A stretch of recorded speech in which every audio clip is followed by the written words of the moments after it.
Marty Schottenheimer, longtime NFL assistant coach and head coach with multiple franchises, passed away Monday. 7 Chargers, Browns, Chiefs, Washington. 1 year in Washington where Daniel Snyder had overcome his nature and handed the keys to Marty Schottenheimer. And after 1 year, Snyder decided to take him back. And to just show you how accomplished Schottenheimer was, he landed with the Chargers the very next year. He didn't sit back and collect his buyout.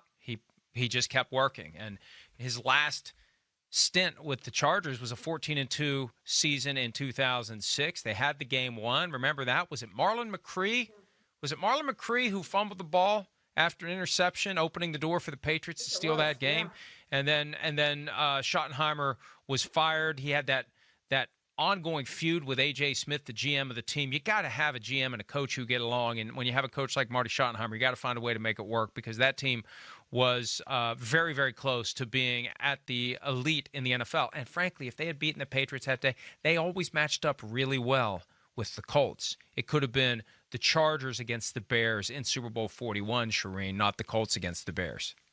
And you think about all those great coaches, Mike, who never won a championship. It's like the players we talk about. But Don Coryell, Bud Grant, Marv Levy, Paul Brown, Dan Reeves, Marty Schottenheimer, you put all those guys together as some of the greatest coaches in NFL history, and yet they were never able to win a Super Bowl. And it's unfortunate that he never got one of those. I think he deserved to have one. 5-13, unfortunately, in the postseason for him. But what a great head coach it was. And I think it tells you how good he was, because he kept getting those head coaching jobs, right? If you're lousy at your job, you don't keep getting other jobs when you get fired. And he was different from, and the two guys who always come to mind for me are Norv Turner and Wade Phillips. Greatest coordinators, never really all that great as head coaches, but so good when they went back to being coordinators, they kept getting opportunities. Schottenheimer was always good as a coach. Yeah. He was always good. It just worked out the way that it did, that he ended up coaching 4 different teams, and who knows what would have happened in Washington if Daniel Snyder hadn't taken back the keys to the car, because that's what it was. It was Snyder realizing after a couple of years that maybe things would work better if he just got out of the way, and after 1 year, he couldn't do it, period.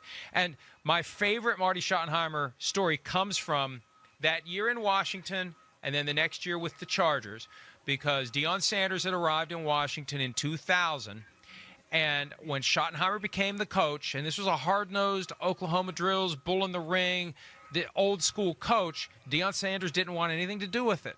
So Sanders retired. Remember, he went to play for like the Toronto Argonauts or one of the CFL teams at one point. He was done. He's out.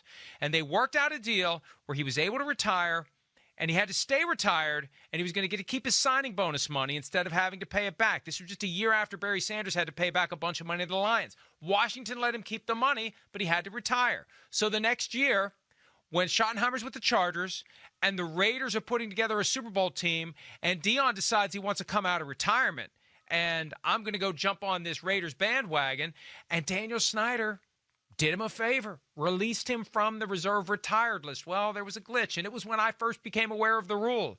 After the trade deadline, every player who is released in any way, shape, or form, no matter the amount of experience, has to pass through waivers.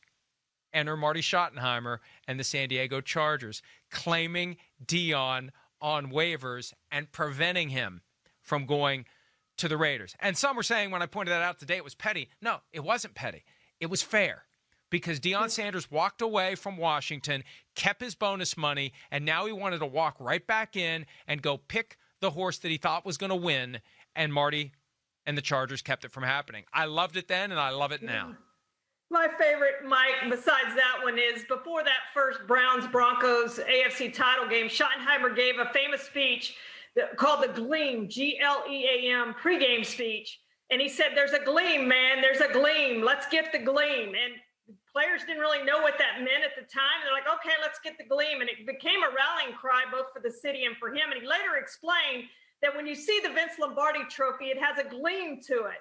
And let's go get the gleam. So you've seen a lot of players today. I saw Sean Merriman did a hashtag gleam. That's what it's about. Go get that gleam, man. And unfortunately, he's one of the guys who didn't get the gleam.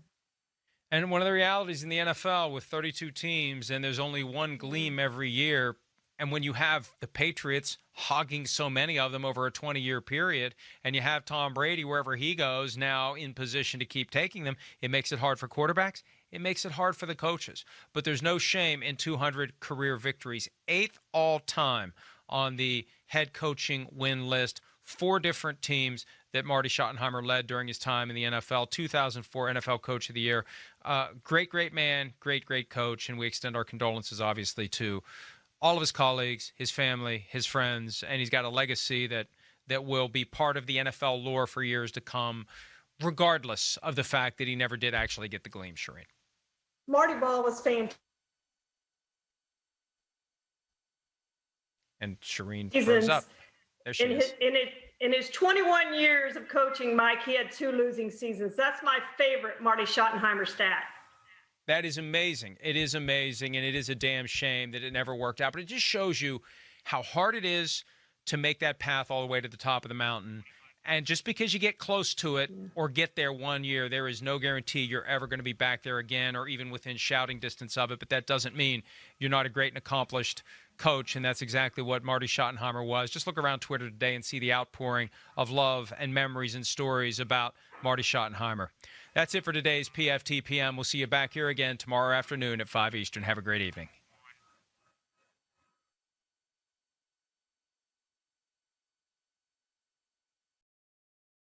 Hi, I'm Mike Tirico, and thanks for watching. Make sure to hit subscribe for the latest news and highlights from NBC Sports.